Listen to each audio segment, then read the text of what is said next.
နေ့ကလောကမှာ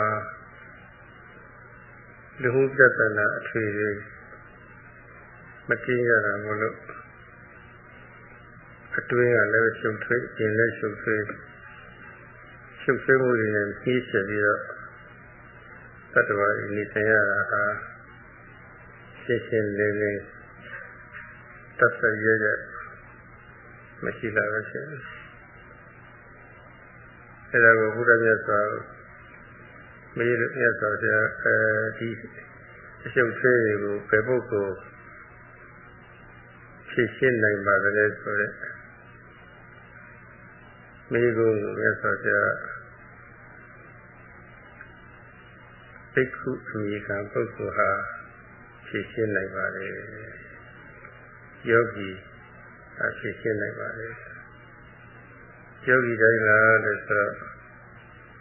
ဒီတွေးဆောင်မျိုးနဲ့ပြည့်စုံတဲ့ပြည့်စုံမှသာဘိက္ခုယောဂီလို့ဒီတွေးမရှိဘဲနဲ့တော့ဒီတွေးနဲ့တော့မဖြည့်ရှင်းနိုင်ဘူးဆိုတဲ့ဒီအတိတ်ပဲပေါ့ဒါ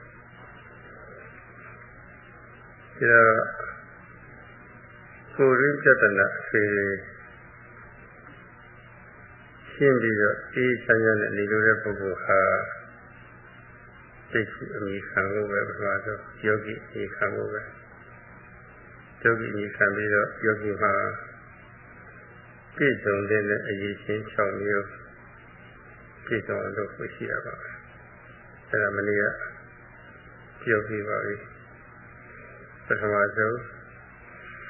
ကိုယ်ကြည်သီလနဲ့ပြည့်စုံပြီးတော့ပရိသေတွေကသဉာဏ်တပါခဲ့ရမယ်အသိဉာဏ်ပါခဲ့ရမယ်ပြီးတော့သိတဲ့စိတ်တွေကိုဖွံ့ဖြိုးအောင်စိတ်ကိုဖွံ့ဖြိုးအောင်ပွားများရမယ်အသိဉာဏ်အသိမှန်နေလည်းပဲဖြစ်ပွားစီရမယ်စိတ်ဓာတ်ဒီဖွံ့ဖြိုးပြီးတော့အသိမှန်နေအသိဉာဏ်တွေတို့အဲဒီကအရေးချင်း၄မျိုးဒါအပူရခြင်းအထုတ်ဖို့လည်းရှိရမယ်ပူခြင်းလည်းအထုတ်ရမယ်ဒါတော့ဒီလိုရတဲ့ဆောင်ရတဲ့ကိစ္စအရာရာမှာဒီအတွက်ကောသူတစ်ပါးအတွက်ကောတိုးတက်ဖို့ကျိုးရှိဖို့ကျိုးရှိမရှိပါလေဒါလည်းပဲချစ်တွေ့ရမယ်တဲ့မတဲ့လည်းချစ်တွေ့ရမယ်ဆိုပါလေချစ်တွေ့တဲ့ဒီဘက်ကခေါ်တဲ့ရင်းချက်တဲ့ဉာဏ်တနည်းအားဖြင့်မလုံးတဲ့မပြောတဲ့ရှောင်ရှားတဲ့အရာတွေကိုရှောင်ရှားတတ်ပြီးတော့လုံးတဲ့ပြောတဲ့လိုက်လာတဲ့အရာတွေကိုဆောင်ပွားလိုက်လာတဲ့ရှင်ရည်တရားပေါ့ဒါလည်းရှိရအဲ့ဒီအရေးတွေဆောင်ရရှိတယ်ဆိုရင်ယောဂီပြီးသားတော့တာပါပဲဘိက္ခုပြီးသားတော့တာပါပဲအဲ့ဒီလိုမျိုးအဲ့ဒီလိုအရေးရှိတဲ့ပုဂ္ဂိုလ်ဟာကိုယ်ပြဿနာကိုဖြေရှင်းနိုင်ပါလေကိုယ်ပြဿနာကိုဖြေရှင်းနိုင်တယ်ဆိုလို့ရှိရင်ရှားပုဂ္ဂိုလ်တွေလည်းဒုက္ခမပြေတော့ပါဘူးနော်ဘယ်နဲ့ကောင်းတယ်လို့ပါပဲအဲ့ဒါမင်းကပြောသွားပါပြီဒီအတွင်းအပြင်ရှုပ်ထွေးမှုပွေသေးတဲ့လောကကြီးဟာအဲ့ဒီရှုပ်ထွေးမှုတွေကိုတင့်တော်တဲ့နည်းနဲ့အချိန်ကြီးမဖြေရှင်းနိုင်လို့ရှိရင်မလိုအပ်တဲ့အကျိုးတွေဘာလို့ဖြစ်တတ်တယ်လဲဆိုတဲ့အချက်နဲ့ဆက်ပြီးတော့ဒီနေ့ဉာဏ်ပြီးတဲ့မြတ်ကျမ်းဂန်လေးကြည့်ပြီးတော့ရှင်းလင်းတင်ပြပါဦးမယ်။ဘုလွန်ခဲ့တဲ့ရေအနည်းငယ်ကဘုန်းကြီးတင်ပြခဲ့ပါတယ်။စိတ်ဟာမပြုခင်ပင်ကိုအနေအားဖြင့်မတိဟုဒီမှာဟုဝိဇ္ဇာနဲ့တာယာတောင့်တမှုတဏှာမြို့တအနေနဲ့ဘောစတိပါလာခဲ့တယ်လို့ဆိုပါတယ်။ဘယ်ရာနဲ့မဆိုဘယ်ရာမဆိုတော့ဒီကျုံရလို့ရှိရင် မသိဘူးအဝိဇ္ဇာဒီမှာအဝိဇ္ဇာအရင်ဥလိုက်တာပဲမသိတော့တွေ့ကြရှိတွေ့လိုက်တာပဲကောင်းတာကြီးမြင်မြင်ကြားခြင်းလည်းစားခြင်းဖြစ်ခြင်းလည်းဘောတစ်ချက်မှာအကြီးကြီးကပါနေတယ်ဥကျုပဲ့တဲ့မရစရာပါလေကြီးကြီးကောင်းကြီးကပန်းနေတာပိတ်လို့ဆိုးလို့မရနိုင်တော့ဖြစ်နေတယ်ဒါတော့ဒီလိုစိတ်ထားမျိုးအမှန်ကိုခံရတဲ့ပုဂ္ဂိုလ်ဟာသုံးဖို့ဝိဇ္ဇာနဲ့တဏှာအမှန်ကိုခံရတဲ့စိတ်ဟာအားနေနေတာပဲငကိုယ်ရဲ့ကိုယ်ကအားနေနေတာပဲသိတိတ်တာပဲဒါတော့အားနေနေတော့ကောင်းစုလောကဓာတ်လောကဓာတ်လို့အထိခိုက်ကိုမတွန်းနိုင်ဘူးလုံးခံရတာပဲတိတိနုနုတိတိတိနုနုလေးအပူအေးအစီပါထိခိုက်ဖို့ကိုလည်းမတွန်းနိုင်ဘူးလို့ပဲသူကခံရတာလားမရချက်သေးဘူးဆိုလို့ရှိရင်အပူအေးနဲ့ထိတဲ့အခါမှာဖြစ်စည်းလွယ်တာပဲဒါလိုပါပဲအသိပညာမဖြစ်သေးဘူးဆိုရင်စိတ်ကမရချက်သေးတော့သူကကောင်းဆိုလောကဓာတ်အနေနဲ့ကျုံတဲ့အခါမှာခံနိုင်ရည်ဆိုတာမရှိပါဘူးမတွန်းနိုင်ဘူးခံနိုင်ရည်မရှိဘူးဒါအဲ့ဒီလိုအခြေအနေရှိနေတဲ့စိတ်ဟာဖြစ်လွယ်မုန်းလွယ်ဖြစ်ရရှိလို့ရှိရင်လွယ်လွယ်ပဲဖြစ်တာမုန်းရရှိလည်းပဲလွယ်လွယ်ပဲမုန်းတာအလိုကျနေရင်ဖြစ်တာပဲအလိုကျရင်မုန်းတာပဲတုတ်ပြန်မှုလည်းအလုံးရနေတယ်ပါဒါတော့ရှိမှုမုန်းအစရှိတဲ့ဒီကိလေသာတွေအလိုလိုက်ရတယ်ဆိုတော့မထိန်နိုင်မသိနိုင်ဖြစ်ပြီးအဲ့ဒါကိုပဲယူဆနေလို့ခေါ်ရပါပဲကျန်တဲ့မှာပြတ်ထားပါတယ်ဥမ္မတကဟိပုရုဇနာပုရုဇနာကိလေသာထူပြောသောပုဂ္ဂိုလ်တို့သည်ပုရုဇနာဝိဇ္ဇာနဲ့တဏှာတက္ကံပါရခြင်းစိတ်ရဲ့သေးတိမ်သောစိတ်ထား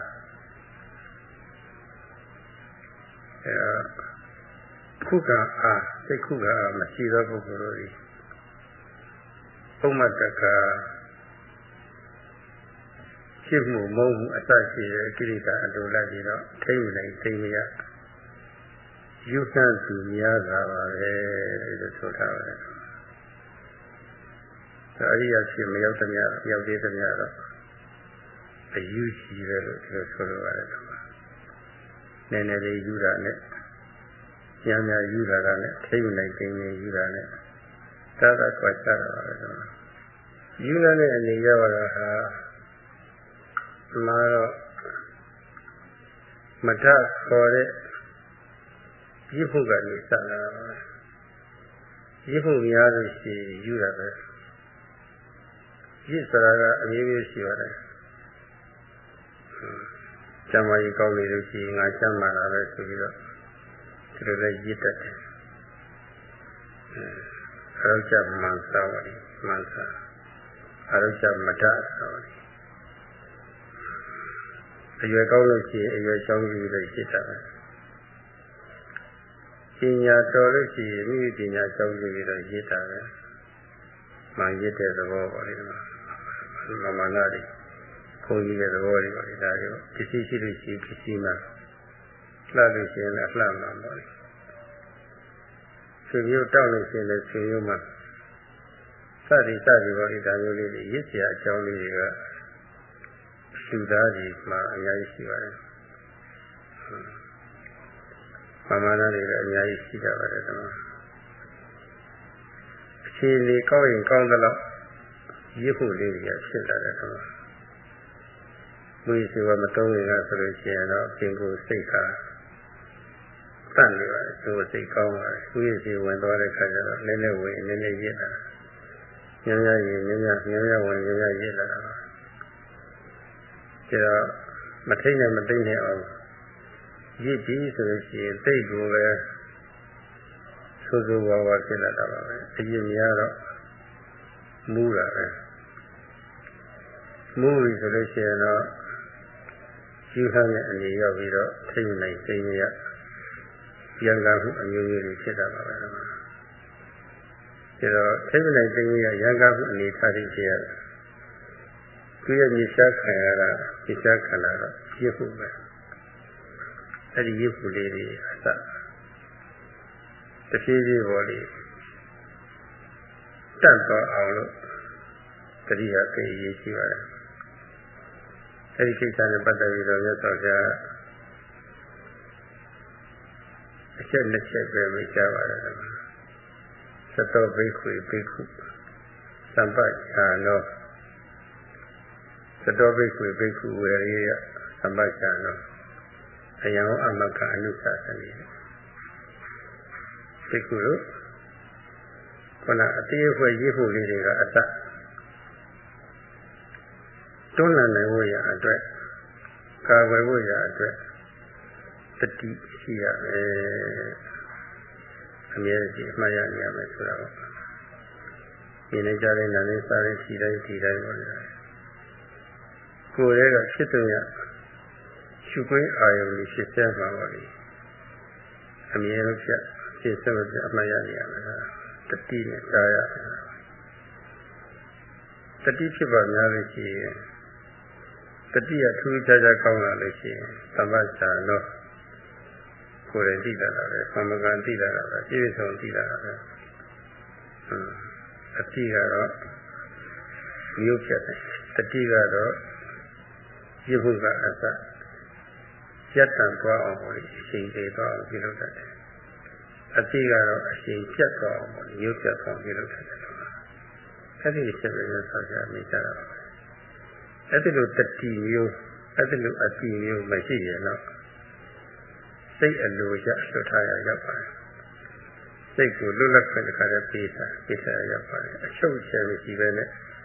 ဖြစ်ရှင်နေဖြစ်ရောဆိုပြီးတော့လွတ်လပ်ခွင့်ပေးတာရောက်ပါတယ်ကွာအဲ့ဒီကကြလို့ရှိရင်မတားနေပြီးတော့ပမာဒဆိုတာပါလေသူဟိုတရားတွေလည်းဖြစ်ွက်ကုန်တော့တာရှောင်ရှားတဲ့အရာတွေရှောင်ရှားဖို့လူ့တရားဖြစ်ွက်သွားတာဆောင်ပွားတဲ့အရာတွေဆောင်ပွားဖို့လည်းပဲလူ့တရားဖြစ်ွက်သွားတာပါအဲမတားနေလို့ပမာဒဖြစ်သွားတာပါလေအဲတတိရှိနေလို့ရှိရင်တော့မတားတော့မှရစ်တဲ့သဘောတော့မဖြစ်တော့ရစ်တဲ့သဘောမရှိဘူးဆိုလို့ရှိရင်ရှောင်ရှားတဲ့အရာတွေရှောင်ရှားဖို့မဖြစ်ွက်ဘူးတတိမမိမလျော်မပေါ့ဆက်တဲ့တတိဖြစ်လာတာပဲဆောင်ပွားတဲ့အရာတွေသူအချိန်ခါလိုက်ဆောင်ပွားဖို့တာဝန်တရားမပြတ်ပတ်တော့ဘူးအဲ့ဒီဖြစ်လာတော့ပဲအဲ့တော့ပမာဒအဖြစ်လည်းမရောက်တော့မတမရှိလို့ရှိရင်ပမာဒအဖြစ်မရောက်တော့ပမာဒသိဆိုးတယ်ဆိုတာအဲ့လိုဆိုတယ်အဲ့ဒီပမာဒကိုဖြည့်ဖြစ်နိုင်တာတော့တတိမတဆိုတဲ့သဘောကတော့ကိုယ်ယူဝိတ်ချွားတဲ့သဘောမျိုးပါပဲအဲ့ဒါအဓိကဖြစ်ပါတယ်မာနလို့လည်းဆိုနိုင်ပါတယ်မာနဆိုတာကကိုယ်ကိုအထင်ကြီးရပါတယ်ခန္ဓာအရွယ်တို့အသက်တို့ပညာတို့ပစ္စည်းဥစ္စာတို့စသည်ပေါ်လေဒါလေးတွေအကြောင်းခါပြီးတော့ဤရာကနေပြီးတော့ပါလေကိုယ်အထင်ကြီးတဲ့သဘောမျိုးတွေပါနောက်တော့ဒါတွေကလွန်ကဲလာပါတယ်မာနတွေလွန်ကဲပြီးတော့သူတစ်ပါးနဲ့ဆက်ဆံရေးပါပေါ့မပြေလည်မှုတွေဖြစ်နေတာကိုယ်ကပဲအသာကြီးတယ်လားကိုယ်ကပဲတတ်တယ်ကိုယ်ကပဲပြီးတယ်ကိုယ်ကပဲနေရာဌာနတိုင်းပါပေါ့လေချဲ့လေတယ်ဆိုတာပေါ့လေချဲ့လေတယ်သူတစ်ပါးနဲ့ဆက်ဆံရေးပါကိုယ်ကအသာကြီးပြီးတော့ဖြစ်လာတာဆိုအဲ့ဒါမျိုးဖြစ်ပါတယ်သူကလည်းသူတော့ပေါ့လေခုံယူစရာလေးကြီးရှိပြီးတော့အဲ့ဒါလေးတွေပဲအထင်ကြီးရအားနေပြီးတော့ခန္ဓာကိုယ်ကျိုးအတွက်လောက်တာတကူကောင်းစားတကူကောင်းစားဒီလိုအရှင်မျိုးတွေကများပြီးတော့ကိုယ်ကောင်းစားရေးနဲ့တကူကောင်းစားရေးလုံးဝမများတော့ ကိုယ်မှာအခြေအနေကဟန်းလာပြီဆိုရင်ဟန်တယ်လို့ပို့ပြီးတော့ရက်တာအရင်များတော့ခုနနည်းနည်းလေးမူးလာပြီပေါ့မူးလာပြီဆို UTT လေးရှင်းလာတယ် UTT ကနေပြီးတော့ရက်လာပြီဆိုတော့ပြောမှာကျူမှာစိတ်ထားမှာလေးတွေပါလေဒါလေးရစားရတာပါပဲအဲ့ဒါကြီးအားရလာလို့ရှိရင်ပို့ပြီးတော့ကျူမှာအပြောမှာစိတ်ထားမှာလေးပါလေအဲ့ဒါဒီပုံမှာစိတ်အလိုကြလှုပ်ထားပြီးတော့သူ့ချက်မှုတွေပြုလုပ်တာပါပဲကိုယ်လည်းပဲတိခါကြီးကြသူတော်ဘာလည်းကိုယ်အတွက်လည်းမတတ်တာပါလေအဲ့ဒါတွေပေါ့ပြီးတော့ကာမဂုဏ်အာယုံမှာလည်းပဲစိတ်အလိုကြလှုပ်ထားတာတဘာဝကြကြကာမဂုဏ်တွေပုဂ္ဂိုလ်နဲ့တဘာဝကြတဲ့ကာမဂုဏ်တွေအသက်ဆန်းရတာယောဂရီရကြတာလေတော့ဒါမျိုးတွေပေါ့အခုလိုတရားထုတ်တဲ့ခါမျိုးမှာလည်းပဲယူတည်တည်မလုပ်တာသိစစမလုပ်တာဒီတော့မရမနာပဲနဲ့ပေါ့လေဆက်တဲ့အခါကြီးလို့စိတ်ဆန္ဒပြင်းပြပြထားပြီးတော့ပေါ့လေဆွေးရတဲ့အတိတ်ဆန္ဒမပြုလုပ်မိတာဒါလေးပေါ့အဲ့ဒါတွေကဟိုကအကြည့်ကြီးပါလာတဲ့အခါတွေကဒီရောက်တဲ့အခါကျတော့သိနေမှုလုံးဝမကိစ္စတွေသိနေမှုဖြစ်ပဲနဲ့တရုပ်ဆုံးဖြစ်သွားတဲ့အခါကျတော့အယူယောဂတွေဟာအယူအငွေ့အသက်တွေဟာပေါ့တော်တော်နဲ့မပြောက်နိုင်ပဲဖြစ်နေရပါတယ်တော်တော်ဆိုးပါတယ်အဲ့စိတ်လိုကြလွတ်ထားလို့ရှိရင်လွတ်ထားတော့ကိုယ်ပါအမှားတွေဖြစ်တာပါပဲလို့ခုနယူထားတဲ့ပုဂ္ဂိုလ်ဟာကိုယ့်ကိုယ်ကိုမထိန်နိုင်တော့ရံကားအမျိုးမျိုးတွေဖြစ်တယ်လို့ပြောတယ်လို့အဲ့ဒါမျိုးဖြစ်တာပါဒီပမာဒနေပြီးတော့ဥမ္မတကအဖြစ်ရောက်သွားပြီဆိုလို့ရှိရင်အဲ့ဒီမှာရုပ်ဖြစ်ဆင်းဖြစ်ဖြစ်တာပါပဲပုံဖြစ်ပန်းဖြစ်ဖြစ်တာပါပဲရုပ်ဖြစ်ဆင်းဖြစ်တယ်ဆိုတာကစိတ်ထားစုလုံးသားတွေပေါ့လေတော့ချော်လွှဲပြီးတော့အတိတ်အဆောင်တွေအဖြစ်များသွားတော့လေတော့လာလို့ဆိုရတယ်တော့လူကိုယ်တည်းကမိမိရဲ့စိတ်ကိုတတိနဲ့အခြေမတည်ခဲ့တော့အရာရာတိုင်းမှာပေါ့လေကုသိုလ်သာဖြစ်စီမယ်ဆိုတဲ့အခြေတည်တော့လေမမကန်ကန်ထားမယ်အစားဖြစ်ခြင်းနဲ့ဖြစ်ဆိုပြီးတော့စိတ်ကိုမထိတ်ထုတ်ပဲလို့လာလာထားတာကောင်းတယ်ဆိုတာပေါ့လေအဲဒီလိုစိတ်အတည်လွယ်ခုကနေပြီးတော့တောက်လျှောက်ကြည့်တခါလေလွယ်လိုက်တာပေါ့လေဒီလိုက်ပြထားတော့တကယ်အရှိသဘောလည်းနားမလဲဘူးမရှိတာလေပေါ့လေအမှန်မသိဘူးအလွယ်ကြီးကြောက်လျှောက်ပြီးတော့သိဖို့လားစိတ်အတည်လွယ်တာလေချော့သွားတာပဲအဲ့လိုဖြစ်သွားတာတတိမထမ်းဆိုင်လို့တကယ်အရှိသဘောကိုအရှိတိုင်းမသိတာဒီမှာကကုသိုလ်တရားတွေဖြစ်ပေါ်ရေးမှာဆိုတော့ရှိသွားကောင်းဆောင်ပဲ။သောဘုရားမြတ်စွာဟောကြားထားပါတယ်။အဝိဇ္ဇာဘိက္ခဝေပုပ္ပံကမကုသလနာဓမ္မနာသမပတ္တိယဘိက္ခုတို့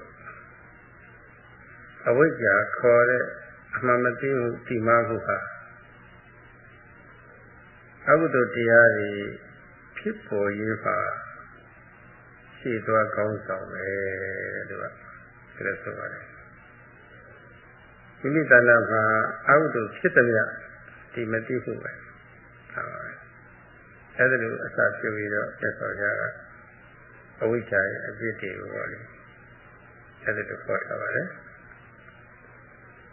သူရည်တက်တဲ့ဟောသူကကောင်းဆောင်ဆိုတော့ဒီတော့ကောင်းဆောင်ဆိုတော့သူ့နောက်လိုက်နောက်ပါ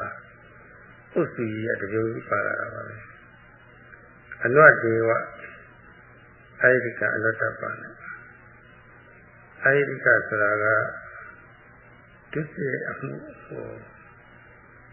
မရှက်တာမယောနာအနုတ္တပါဆိုတာကအဲ့ဒီဒုစရအမှုကိုမကြောက်တာသူတို့ရဲ့အပြစ်တွေကိုမယောနာမဆက်ဆုပ်တာမကြောက်တာအဲ့ဒါအာယိကနုတ္တပါခေါ်ရတယ်နော်ကျူမှာပြောမှာသိထားမှာဖြစ်လာမှာမယောနာမကြောက်တာအဲ့ဒီအဖြစ်ဆိုးတွေရဲ့ဆိုးကျိုးကိုမယောနာမကြောက်တာ အဲ့ဒီသမီးဟာလည်းအနတ်နွတ်ဒေဝအဝိဇ္ဇာနောက်ကထက်ချက်မကွာကပ်ပြီးတော့လိုက်ခါလာပါတယ်လို့ဆိုရတယ်မတိမှုဒီမမှုရှိရသူကဥစည်းကောင်းဆောင်ဖြစ်သွားပြီဆိုလို့ရှိရင်ကျူမပြောမှစိတ်ထားမှတွေကိုလည်းမယုံဘူးပေါ့မကြောက်ဘူးပေါ့အကောင်းကျိုးရလာမှလည်းမယုံနိုင်မကြောက်နိုင်ဘူးပေါ့မယုံမကြောက်လို့ပဲကျူမပြောမှကျူပြောစိတ်ထားမှဖြစ်ရတာပဲယုံကြောက်နေလို့ရှိရင်ပဲကျူပါတော့လည်းအမှားကြီးကျူတယ်အမှားကြီးပြောတယ်စိတ်ထားကြီးလွဲတယ်ဆိုတာဒီနှစ်ခုမရှိလို့ဒီနှစ်ခုမဲ့လို့အဲ့ဒီနှစ်ခုကလည်းဘယ်သူကကောင်းဆောင်လဲလို့ဆိုတော့ကမတိဘူးဒီမှာဝိဇ္ဇာကောင်းဆောင်တာရှိကကောင်းဆောင်ဝိဇ္ဇာဆိုတော့သူ့နောက်ကလည်းပဲခန္ဓာအဟိကနောတပအဲ့ဒါပါသွားပြီဆိုတော့အဲ့ဒါကမိမိရဲ့ကဘာကိုပထမဆုံးစပြီးတော့ဖြစ်ပြလိုက်တာပဲကဘာဖြစ်တရားလို့ဆိုရတယ်တော့ဝိဇ္ဇကတ္တသဘိက္ခဝေအဝိဒ္ဒသုနောမိစ္ဆာဒိဋ္ဌိပဟောတိတဲ့မတိဟုတိမာဟုကြက်ရောက်နေတဲ့ပုဂ္ဂိုလ်ဟာသူဟာသင်္ကြန်တရားကျင့်မဲ့တော်ပြီအဝိဒ္ဒသုဖြစ်သွားတာပဲသင်္ကြန်တရားကျင့်မဲ့ကျိုးရှိလို့ရှိကျင့်မဲ့မတိတော့ကောင်းလာကြည့်တယ်ကောင်းကျိုးရဆိုးလာကြည့်တယ်ဆိုးပြီးနေရဆိုတာပေါ့လေအဲ့ဒါလည်းပဲမသိတော့နားမလဲတော့အဲ့ဒီရဲ့နောက်ဆက်မှာပေါ့လေစိတ်ကလာဖုံးတဲ့မျက်စိဟာမြင်ခွဲကိုအရှင်းမမြင်တာလည်းရှိတယ်မြင်လည်းပဲသူကအလွဲကြီးမြင်တယ်အလွဲမြင်တော့တော်မှတဲ့အယူဆတွေရှိကုန်တာပေါ့အတူကိုအရှိတင်တယ်အရှိကိုလည်းအတူတင်တယ်အဝိုင်းကိုလည်း၃ယောက်တင်တယ်ပေါ့လေအဖြူကိုလည်းအမဲတင်တယ်ဆိုတာပေါ့လေပြောင်းပြန်ဖြစ်သွားတာအဲ့တော့အဲ့ဒီလိုအချိန်ကြီးစိုက်နေတဲ့ပုဂ္ဂိုလ်ဟာမိစ္ဆာဒိဋ္ဌိပဟောတိလွဲမှားတဲ့အမြင်အယူအဆဒါလည်းပဲဖြစ်နေတာပါပဲလို့ဆိုရတယ်မိစ္ဆာဒိဋ္ဌိသဘိက္ခဝေမိစ္ဆာသံဃာပောပဟောတိအယူအဆလွဲမှားတဲ့ပုဂ္ဂိုလ်မှာဥတည်ချက်လည်းလွဲပြီပေါ့အကြံစီလည်းလွဲပြီပေါ့ကာမဂုဏ်အာယုန်ဒီပေါ်မှာအသာပေးပြီးတော့အဲ့ဒါတွေပဲဥတည်နေရတယ်ကာမဂုဏ်ဆိုလို့ရှိရင်အမျိုးမျိုးပေါ့ရိုးရိုးကာမဂုဏ်တွေမဟုတ်ဘူးစမ်းစမ်းကြဲကြဲကာမဂုဏ်ပေါ့ဒါတွေလည်းပဲကြံစည်တာဒီကမ္ဘာလောကကြီးမှာဖြစ်နေတာညီကောင်းကြကောင်းနာကောင်းရတာကောင်းဒါတွေကတော့ရိုးရိုးတဲ့အထုခံပြီးတော့ပေါ့လေပျော်ကြတာရှိပါတယ်တော့ဒါတော့ဘုဒ္ဓဘာကာမဂုဏ်လည်းပဲထုံးစံလိုက်ကိုယ်နဲ့မှမဟုတ်ပဲနဲ့ဖို့ရမခြင်းပေါ့လေတော့ဒါတွေကြည့်ကြလို့ဒီမလားကြောက်ကြကောင်းတဲ့ယောဂကြီးဖြစ်တာလေးရှိပါတော့အဲဒါမိစ္ဆာသင်္ကပ္ပသာပါပဲတော့ဒါတော့ဒီကိုယ်တည်းကရစ်နေတော့ကိုယ်ထိလို့ရှိရင်မခံရင်ဘူးမခံရင်လည်းစိတ်တွေဖြစ်တာပဲမခံရင်လည်းစိတ်တွေဖြစ်တော့သူရဖြစ်စီလို့တဲ့ဇာပါဒတွေသူရစိတ်ချက်ဒုက္ခပေးလို့တဲ့ဝိစာတွေပေါ့လေတော့အကျဉ်းဆိုးလွဲပါတဲ့ဥတည်ချက်တွေဒါလည်းဖြစ်တော့တာပါပဲအမြင်လွဲပြီဆိုလို့ရှိရင်အယူဆလည်းဥတည်ချက်လည်းလွဲပါပြီတော့ဒါလည်းဖြစ်နေတယ်မိစ္ဆာသင်္ကပ္ပသဘိက္ခဝေမိစ္ဆာဘာချာပဟောတိအကျံလွဲမှာတော့ဥတည်ချက်လွဲမှာတော့ရေးချက်လွဲမှာတော့အဲ့ဒီလွဲမှာတဲ့ပုဂ္ဂိုလ်တဏ္ဍာကနေပြီးတော့အပျော်မှာဖြစ်လာတော့ပဲအပျော်မှာဆိုတာကမဟာနာတွေပြောတယ်မိတ်ကျစီရဲ့စကားတွေပြောတယ်ခွဲပြားရေးစကားတွေပြောတယ်စိတ်တိုင်းထွက်ပြီးတော့ကြံ့ကြံ့တန်းတန်းဒေါသနဲ့မာနနဲ့ပြောတယ်နှိမ့်မဲ့တဲ့စကားတွေပြောတယ်ဒါတွေပဲဖြစ်လာတာပဲပြောတယ်လွဲတော့ဥတည်ချက် အကြံလွဲလို့ရှိရင်အဲ့ဒီပုဂ္ဂိုလ်ရဲ့စိတ်နဲ့ကြံပြီးတော့ပြောရဆိုရတာဖြစ်တော့အပြောလည်းပဲလွဲတော့တာပါပဲအပြောလည်းပဲမမှန်ဖြစ်တော့တာပါပဲမိစ္ဆာဝါစာတွေဖြစ်တော့တာပါပဲမိစ္ဆာဝါကျသဘိက္ခဝေမိစ္ဆာကမ္မန္တောပဟောတိအပြောမမှန်တဲ့ပုဂ္ဂိုလ်ကအပြောလို့တဲ့ပုဂ္ဂိုလ်ဟာအလုံးလဲလွဲပြီပေါ့ဘုရားမြတ်စွာကမူသားပြောတတ်တဲ့ပုဂ္ဂိုလ်ဟာအရှာတုဖြစ်စီမပြုတ်လာဘာမှမရှိဘူးပြုတ်လာကြည့်တယ်ဒီတော့ပြုတ်ပါလည်းပဲလွဲပါတဲ့အပြုတ်လည်းပဲရှိတော့တာပါလွဲပါတဲ့အပြုတ်ဆိုတာကဒီတဲ့သတ်ဖြတ်မှုမိစ္ဆာစရာကာမမှုဒီတော့သူများပစ္စည်းခိုးမှုမိစ္ဆာစရာကာမမှုဆိုတာမလေးလားအမိစ္ဆာကမ္မတခေါ်ရတယ်အဲဒီဒါတွေလည်းဖြစ်လာတော့တာပါပဲမပြေဘူးဒီမှာကအဝိဇ္ဇာရှိသွားခေါင်းဆောင်ခေါင်းတွဲကြီးကချော်တော့နောက်တွဲတွေရတယ်အကုန်လုံးလိုက်ချော်ပေါ်တော့ပါပြီးတော့လိုက်ချော်လိုက်ကြီးတချို့ကြီးကတော့ပါလာပါလေဒါလည်းမရသေးဘူးမိစ္ဆာကမ္မတ္တသဘိက္ခဝေမိစ္ဆာအာဇီဝပဟောတိအလုံးမှအလုံးလွဲတဲ့ပုဂ္ဂိုလ်ဟာတတ်ဖို့ခုံမိစ္ဆာစရကာမမှုအကျိုးလူဟာခေါင်းစောစောပိုင်းကလည်းပဲအပြောမမှန်သူဟာအလုံးမမှန်သူဟာအပြောလွဲအလုံးလွဲသူဟာဒီအတ္တမျိုးကြောင့်ဟာလည်းပဲအတ္တဖြစ်ဖြစ်ခေါ်တော့ပါပဲတတ်ပြီးတော့တဝိရရှိတယ်ခိုးပြီးတော့တဝိရရှိတယ်လင်ပြီးတော့တဝိရရှိတယ်စသည်ပေါ်ဒီဓာတ်တွေခေါ်ဖြစ်ခေါ်တော့တာပါတော့အဲ့တော့မိစ္ဆာအာဇီဝလည်းပဲဖြစ်နေတာပါပဲမိစ္ဆာအာဇီဝသဘိက္ခဝေမိစ္ဆာဝါယမောတဲ့တမှုဝရောက်မမှန်ဘူးဆိုတဲ့ကော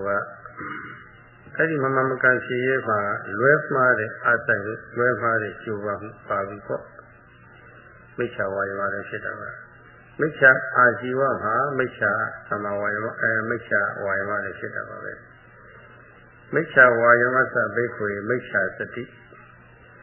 အဆိုင်မှုလွဲချော်ရင်တတိယလည်းလွဲချော်ပြီပေါ့တတိလည်းတိတ်ချော်ပြီပေါ့မှန်ကန်တဲ့တတိဘုဒ္ဓကိုလွဲပါတဲ့တတိတွေဖြစ်တာမဟုတ်မှနေရာမှာဘောဒီတတိတွေတော့ရှိတာပါပဲနော်အပြည့်မကျဲတဲ့စိစရက်တွေမှာဘောဒီကျူမပြောမှစိထားပါလိမ့်မယ်တတိဖြစ်တာပါပဲဒါပဲနဲ့လွဲပါတဲ့တတိပါလွဲပါတဲ့တတိဖြစ်လို့ရှိရင်လွဲပါတဲ့သမာဓိစိတ်ဆူဆက်ကိုလည်းဖြစ်တော့တာပါမိစ္ဆာစတိစ္ဆဘိက္ခွေမိစ္ဆာသမာဓိဘောတိတဲ့ဒီဆိုရတယ်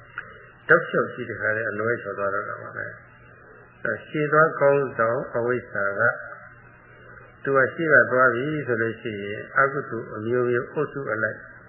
ဖြစ်ဖို့ရာအတွက်ပေါ်လေနောက်လိုက်တင်ကတခါလေးကိုရှိကသွားနောက်ကတပြုံကြီးကပ်ပြီးတော့လိုက်တော့တာပါတထွေးကြီးပေါ့အဲ့ဒါလို့မိစ္ဆာတရားဖြစ်ပွားသွားတယ်ဆိုတဲ့ကောမိမှာအထိတ်အချုပ်မရှိတော့ဘူးရံကားပြီဆိုတာကိုပြပါတယ်အယူဟာရံကားတာပဲသူစိတ်ကိုသူမထိန်နိုင်ဘူးသူ့လုံးကိုသူမထိန်နိုင်ဘူးတုတ်ရှင်ရလို့ပြောချင်ရပြောတာပဲစိတ်ကူးရစိတ်ကူးတာပဲတော့အဲ့ဒါယူတယ်ခေါ်တာပဲဘုရားရှိသောကောင်းဆောင်တဲ့အတွက်အပြစ်တွေနဲ့မကောင်းကျိုးတွေဖြစ်တယ်လို့ဒီလိုဆိုလိုတာပါပဲတော့ကောင်းကျိုးတော့အပြစ်ကျင်းတာတော့မရှိပါဘူးဆိုးကျိုးလည်းဆိုးကျိုးရှိပါပဲဒါတော့အပြစ်မကျင်းဘူးဆိုလို့ရှိရင်မတန်ရှင်းဘူးပေါ့မတန်ရှင်းဘူးဆိုလို့ရှိရင်မရင်ကျင်းဘူးမရင်ကျင်းဘူးဆိုလို့ရှိရင်ရိုင်းဆိုင်တယ်ကျန်တယ်ဆက်စုပ်ဖွယ်ဖြစ်တယ်ဆိုတော့အဲ့လိုအခြေအနေဖြစ်တဲ့ပုဂ္ဂိုလ်ရဲ့ဘဝအခြေအနေဟာဆိုလို့ရှိရင်ဆက်စုပ်เสียဖြစ်တော့တာပါပဲဒီမှာသူကအဲ့ဒါတွေကမုန်းစရာအများကြီးနဲ့မုန်းစရာလားဆိုတော့အများကြီးနဲ့မုန်းစရာတော့မဟုတ်ပါဘူးတဏှာစရာဖြစ်တော့တာပါလေတဏှာတဲ့ပုဂ္ဂိုလ်ဖြစ်တော့တာပဲအဲ့ဒီတဏှာတဲ့ပုဂ္ဂိုလ်တဏှာစရာတွေတွေ့တော့ဘုရားမြတ်စွာကလမ်းမှာကြောက်တော့သက္ကမဆက်ပြီးတော့ဒုက္ခတွေရောက်ကြတယ်ဆိုတော့ဒီအဲ့ဒီဒုက္ခမှာလူရောက်စီခြင်းလို့ပြဆောင်ကြလမ်းဆောင်ပြပါတယ်ဝိဇ္ဇာရှာခေါ်ဘိက္ခဝေ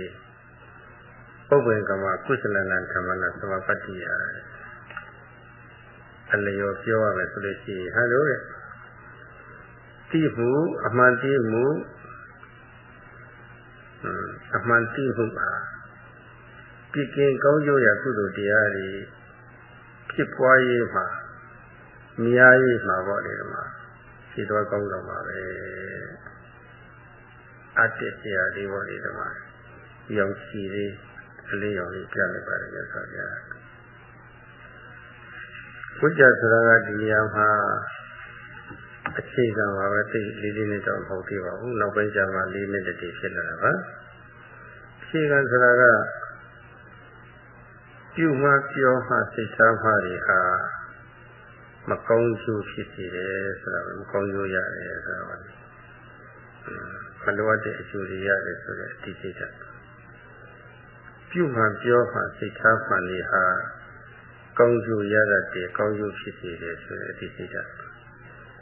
ဒါတော့ပဲရှိပါသေးတယ်ပထမပိုင်းကတော့ကုသကအကုသကကံလို့ရဲ့ကောင်းကျိုးဆိုးပြစ်ကိုဘောဒီပဲသိတာပေါ့ဟိုအားဖြင့်နှိမ့်စေစားနေကြအစားစားနေမကင်းနေတဲ့ပုဂ္ဂိုလ်တွေဟာမိမိနဲ့သိမြတ်တဲ့မသိမြတ်တဲ့အစာရှိတယ်လို့သိမြတ်တဲ့အစာလည်းရှိတယ်မသိမြတ်တဲ့အစာဟာမသိရှိရမှန်သိရမယ်မသိဘဲနဲ့ရန်စားလို့ရှိရင်ကောင်းကျိုးတော့ဖြစ်ဘူးဆိုးကျိုးကြီးတယ်ဒါပဲအဲ့ဒါသိရမယ်ကျိုးသိထားတော့ဒီစာစားရင်ဒုက္ခရောက်တော့မယ်ဆိုတော့သိတာတော့ရှောင်းလိုက်တော့ဘေးဖြစ်ဘူးပေါ့ဒါပဲပြုမှပြောမှစိတ်ထားမှတွေဟာဘဝရဲ့အစိတ်အတောက်တွေပဲဒါတွေရှိလို့ရှိရင်ငါမှဒုက္ခရဖို့ပဲဆိုတာဒီနားနဲ့ထားတော့ပြုမှပြောမှစိတ်ထားမှတွေရှောင်းလိုက်တာပေါ့ဒီအတိစိတ်ဓာတ်သိအရေးကြီးတယ်ဒီစာမိမိနဲ့သိမြတ်တယ်စာရဲ့စာပြည့်တဲ့အင်အားပြည့်တဲ့ကျမ်းမာရေးရတယ်ဆိုတာပေါ့လေဒီနားနဲ့ထားတော့အတိုင်းအတာနဲ့အချိန်မှစာရဲ့စာပြည့်မဲ့အင်အားပြည့်တဲ့ကျမ်းမာရေးကိုရမယ်တော့ဟာပေါ့ဆိုဒီသဘောလေးသိထားတော့သိမြတ်တဲ့အစာရေးစားတယ်လေရေးစားတော့ကိုယ်မှာအခြေရှိလာတာပေါ့မသိမြတ်တဲ့အစာရှောင်လို့ဘေးမဖြစ်တယ်လို့သိမြတ်တဲ့အစာဆောင်တော့စားတော့အကျိုးကျေးဇူးတွေရှိလာတယ်ဒါလိုပါပဲ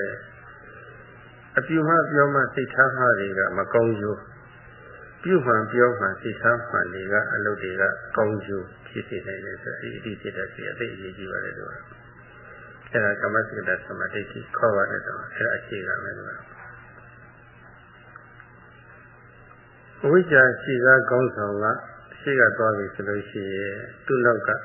တပါးတဲ့အကုသိုလ်အုပ်စုတစ်ထွေးကြီးပါတယ်လို့ဝိဇ္ဇာရှိကားကောင်းဆောင်ကရှိကမှန်မှန်သွားပြီဆိုလို့ရှိရင်သူ့နောက်ကကုသိုလ်အုပ်စုတစ်ထွေးကြီးပါလိုက်တော့တာပါပဲအဲဒီကအရေးပါဆုံးဟာအနုဒေဝရှိရတပံရှိတဲ့ဥတ္တပခဏအဖြစ်ဖြစ်တရားတွေကိုယုံမုန်းတာရွတ်ကြောက်တာပါဒါတွေပြုရမှာပြောရမှာသိထားမှာယွန်းလာဆက်စုပ်လာအဲ့ဒါကြီးရွတ်လာကြောက်လာမကောင်းကျိုးတွေဖြစ်မှရောလာတာမကောင်းကျိုးတွေရမှကြောက်တာပေါ့အဲ့ဒါဟိရုဒ္ဓပခေါ်ပါတယ်ကွာခေါင်းကမတည့်တဲ့အစာမတည့်တဲ့စာမှသိတာတော့အဲ့ဒီစားရမှာကိုရောလာဆက်စုပ်လာဒီစားကဒုက္ခပေးမယ်ဆိုတာလည်းကြောက်လာတယ်ဒီစားပေါ်မှာလည်းပဲယွန်းနေကြောက်တယ်မကောင်းကျိုးတွေဖြစ်မှလည်းပဲယွန်းနေကြောက်တယ်ပေါ့လေအဲ့လိုဖြစ်လာတော့ဒီစားရှောင်လို့တာပေါ့ရှောင်းတော့အစာနဲ့ဆက်ပြီးတော့အစိတ်မဖြစ်တော့ဘူးပေါ့ဒါလိုပါပဲမကောင်းမှုဒုစရိုက်ကြီးယွန်းနေမကောင်းကျိုးတွေလည်းယွန်းနေကြောက်တယ်ဆိုရင်တယ်တော့မှဒီမှာပြောမှသိထားမှလည်းဖြစ်နေတော့အဲ့ဒီဝိဇ္ဇာရဲ့နောက်လိုက်ရှိတဲ့ဥတ္တပဟာသိအရေးပါပါတယ်အဲ့ဒါလေးပေါ်လာလို့ရှိရင်မိမိကဘာမပြည့်ရအောင်သူကထိတ်ထိတ်ဆောက်ရှောက်တော့တာပဲတော့သိအရေးကြီးတယ်အကျဉ်းစာလူစိတ်တရားတွေရှောင်ရဲကိုယ်လုံးမှုတွေသိကြတယ်ကိုယ်ကြီးကိုလုံးချိုရတယ်စိတ်ထဲမှာဖြစ်နိုင်တဲ့အနုတ္တိယကိလေသာပြယုဒ္ဓနာကိလေသာတွေမဖြစ်ရအောင်တတိနဲ့ရှောင်တတ်လို့ရှိရင်ဟုတ်လားစိတ်ထားတွေရှင်းကျဲလာတဲ့တော့အဲ့ဒီစိတ်တွေကမိမိရဲ့စိတ်ကိုပြယုဒ္ဓနာကိလေသာမိမိရဲ့စိတ်ကိုဖျက်ဆီးဖို့ဖြစ်ဖို့ နောက်အတိညာလေးဖြစ်လာလို့ရှိရင်မျိုးကိလေသာတွေတော့မှခါရဲအပိတိုင်သက်သတ်နိုင်တယ်ပေါ့ဒီတော့အဲ့ဒီလိုအကျဉ်းအလတ်အနုကိလေသာတွေမဖြစ်ရအောင်ဆိုပြီးတော့ပေါ့လေခုနဖြစ်ပေါ်လာတဲ့ဟာကိုပေါ့လေကာကွယ်စောင့်ရှောက်ထိန်းသိမ်းတဲ့အနေနဲ့ပေါ့လေယွန်းတာကြောက်တာအဲ့ဒီသဘောလေးရှိလို့ရှိရင်ခုနကိုကာကွယ်ပြီးတော့ရှိရတာပါပဲအထူးသဖြင့်တရားထုတ်တဲ့ယောဂီပုဂ္ဂိုလ်တွေမှာအမှတ်ကလေးတစ်မှတ်လွတ်သွားမှတော့မှယွန်းတယ်ဆက်စုပ်တယ်အမှတ်လွတ်ပြီးတော့ကိလေသာတွေဝင်လာမှကြောက်တယ်မတ်ဒီဆက်ပြပြီးတော့ပေါ့လေဒါမှတရားတွေကြာသွားမှသမာဓိတရားတွေပေါ့လေအချိန်မရပါပေါ့လေအဲ့ဒါတွေကြောက်လာတယ်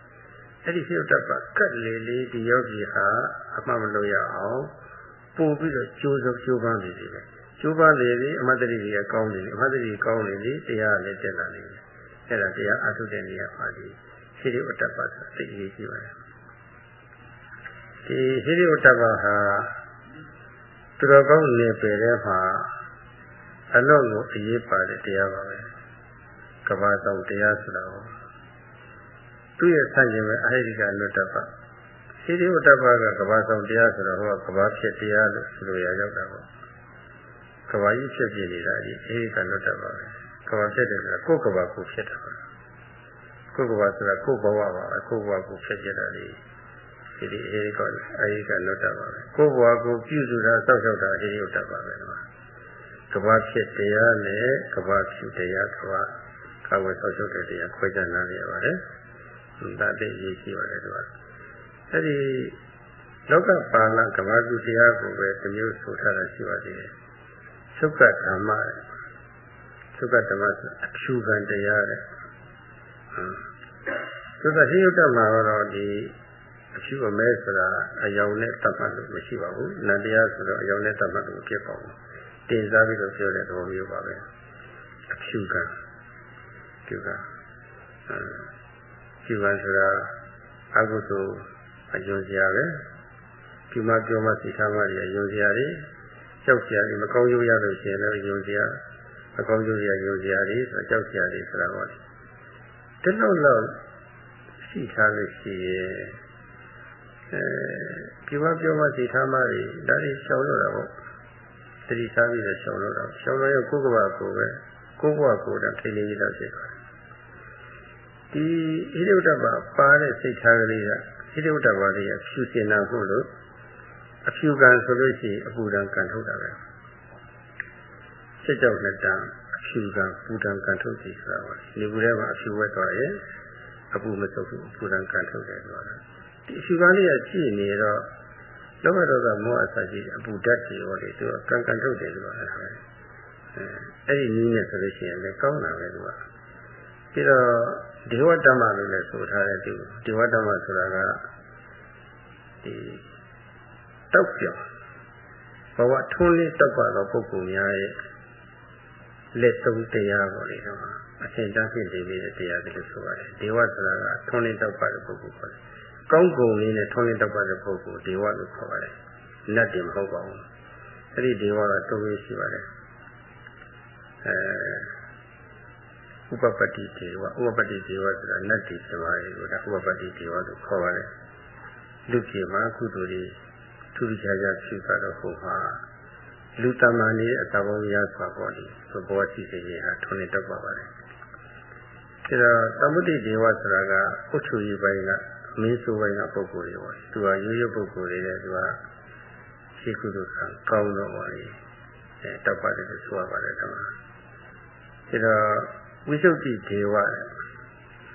ဒေဝဆိုတာစင်ကြယ်တာယဟန္တာလမ်းစဉ်ပါလေတော့အရှက်ကြောက်ရှိလေလေအရှက်ကြောက်ကတ်လေလေကျူမပြောမှစိတ်ထားမှတွေကိုယွန်လေလေကြောက်လေလေမကောင်းကျိုးတွေယွန်လေလေကြောက်လေလေပိုးပြီးတော့အကြောင်းရဆက်ပြီးတော့သတိထားနေတယ်သတိထားနေရင်စိတ်ဆူဆီးမှုရပြီးတော့သမာဓိတွေဖြစ်ပြီးတော့အတိညာကြီးစစ်ပွင့်တော့တာပဲအဲဒါမှအချိန်မဲ့လေးတတ်ရှင်းလိုက်တာနောက်ဆုံးသတ္တဗတ္တကအနာဂါယဟန္တာအထိပေါ်နေတော့ဖြစ်တာအဲ့ဒီယဟန္တာအထိဝိသုဒ္ဓိဒေဝအစဉ်အထိပို့ပေးပါတယ်အဲ့ဒါကတော့အတောက်ပြောင်ဆုံးပဲတင်ရှားလို့ပဲဒီမှာ အဲ့ဒါလိုဒီဝလမ်းကြောင်းဓမ္မပဲတဲ့ဒီလိုဆိုထားပါတယ်တော့အလုံးကောင်းတာပဲအခုတရားဆိုကြတာဟာအဲ့ဒီဝိသုဒ္ဓိဒီဝလမ်းကြောင်းပါပဲတကယ်ကိုကြီးသီလကိုအမြဲလို့တဲ့ပုဂ္ဂိုလ်များဟာအခြေခံကိုကြီးသီလပြတ်သွားမှာပေါ့လေညှို့သွားမှာပြည့်စည်သွားမှာညှို့သွားမှာပေါ့လေယွန်းနေကြောက်တယ်ဟုတ်ယွန်းကြောက်လာတော့သီလထိန်းတယ်သီလထိန်းတော့ကိုယ်လုံးမှုတွေရှင်းရှင်းလာတယ်လေသရှင်းလာတယ်လေဒါဝိသုဒ္ဓိဒီဝလမ်းကြောင်းပေါ့သီလပြတ်ပါကိုယွန်းလို့ကြောက်တော့ယွန်းကြောက်တော့တတိထားပြီးတော့ထိန်းတော့ကိုယ်လုံးမှုတွေရှင်းရှင်းလာတာဝိသုဒ္ဓိဒီဝပဲကိုယ်လုံးမှုအညစ်အကြေးတွေကျင်းပြီးတော့တောက်ကြောင်လာတာပဲထုံးနေလာတာပဲထူးခြားလာတာပဲအမှတ်မလို့ရအောင်ဆိုပြီးတော့ဗောလေအမှတ်လွတ်သွားတာကိုပဲရှစ်တော့ကြောက်တော့မှတ်လွတ်ပြီးတော့ကိလေသာတွေဝင်ပြီးတော့စိတ်ကြီးညဉ့်ညမ်းသွားတာအဲ့ဒါကိုယွန်းတော့ကြောက်တော့အထူးတတိထားတယ်အထူးတတိထားပြီးတော့မှတ်တယ်မှတ်တော့ဒီလေးတွေထူးခြားစီတော့စုစိတ်စုတတိရတာဒီခါမှာပရိယုထနာစိတ်ဓာတ်တွေမွေးတော့စိတ်ကထူးခြားကြပန့်လာစိတ်ကလည်းအယောင်တွေထွက်ပြီးတောက်လာတယ်ကွာဒါဝိသုဒ္ဓိဒီဝလမ်းကျင်ပေါ်တော့အမှတ်လို့မှမကြောက်လို့ရှိရင်တော့အဲ့ဒီအခြေအနေမျိုးမရောက်ဘူးအမှတ်လို့မှယုံကြောက်လို့ရှိရင်တော့အဲ့ဒီလိုပဲအမှတ်ကလေးတွေဟာဒီစီးတွေကဲပြီးတော့တတ်စီပြီးတော့ကြည်လင်ပြီးတော့တတ်တဲ့ချင်းချင်းလေးကိုတီဗီတတ်တာလေးဖြစ်လာဒါကိုပြောတာနောက်အတိညာလေးတွေဖြစ်သွားတဲ့အခါကျတော့တခဏမျိုးကိလေသာတွေမျိုးအရေးကြီးတွေပါမကြံတော့ဘူးထူးထူးခြားခြားတွေတော့တောက်ပြောင်းလာတယ်အတိညာလေးတွေဖြစ်လာပြီဆိုလို့ရှိရင်အိုးတခါလေးသိဟုတ်တာပဲသိရကြတာပဲဆိုတော့ရှင်ပြီးတော့ခါလေးဖြစ်လဲတွတ်လဲထူးထူးခြားခြားတခါလေးပြောင်းလာတာပဲဒီအတိညာလေးဖြစ်တဲ့ခါကျတော့အထူးပြောကြရှိတော့ဒီမှာအဲ့တော့ဝိသုဒ္ဓိဒီကလမ်းကြောင်းပဲဒီမှာအဲ့ဒါဟိယုတ္တပရှိမှဟုတ်လားသီလနဲ့ထိလို့ရှိရင်ကိုယ်လုံးစင်ကြယ်တယ်အမှမလို့ရအောင်ထိလို့ရှိရင်စိတ်ကြီးအထူးကျခြားခြားစင်ကြယ်တယ်အတိညာလေးဖြစ်အောင်ကြိုးစားလို့ရှိရင်ကိလေသာမျိုးပါပြတ်ပြီးတော့တိတ်ကိုခါတိုင်းကိုတောက်ပါဖြစ်လာတာပဲအတိညာလေးတစ်ချိန်ပြီးတစ်ချိန်ဖြစ်ပြီးတော့တိတ်ကိုတောက်ပါလာပါလေလားဝိသုဒ္ဓိဒီဝလမ်းကြောင်းမှာတော့ဆရာဟိတုတ္တပတိအရေးကြီးပါတယ်အခုဟိယုတ္တပဝိသုဒ္ဓိဒီဝလမ်းကြောင်းလိုက်လို့ဥပဒနာဉာဏ်ကြီးဖြစ်ဖြစ်ဆိုပြီးတော့ဖြစ်စီရင်းနဲ့တရားရိယာဆင်ရောက်သွားပြီဆိုရင်အနည်းဆုံးတတ္တပအဆင်ရောက်သွားပြီဆိုလို့ရှိရင်တဲ့တော့မှအောက်တန်းနောက်တန်းချပြီးတော့နှိမ့်နေတဲ့ကိုကဒီကိုပြန်ပြီးတော့မရောက်နိုင်တော့ဘူးတရားနေပြီးတော့တစ်ချိန်ပြီးတစ်ချိန်ပေါ့လေဘဝဟာတရားတွေနဲ့တောက်ပြောင်ပြီးတော့ပေါ့လေအဖြစ်တက်သွားဖို့ပဲရှိတော့တယ်အဲနောက်ဆုံးကျမ်းစာဖြစ်တဲ့အခါဆိုလို့ရှိရင်တော့အတောက်ပြောင်ဆုံးပေါ့လေဒီမှာတရားနဲ့အတောက်ပြောင်တဲ့တရားတွေပေါ့လေဒီမှာထုံးနေတဲ့တရားတွေကိုမှရရှိတော့ပါပဲအဲတော့အခုဝိသုဒ္ဓိဒေဝဓမ္မခေါ်ရရှိတဲ့တပ္ပပေါ့လေသူကြီးဟာပြုပါပြောမှဖြစ်ဖြစ်စိတ်ထားမှတယ်အမှတ်လွတ်မှတယ်ပေါ့လေအလွန်ယုံမှုစစ်စုပ်ကြောက်ရွံ့ပြီးတော့တနေ့ပေါ့လေတရားတွေထုံးလေးတော့ပါအောင်ကျူးစာအထူးတင်ကြပါသေးလို့တိတ်ဆိုရင်းနဲ့ဒီနေ့တရားအဆုံးသတ်လိုက်ပါတယ်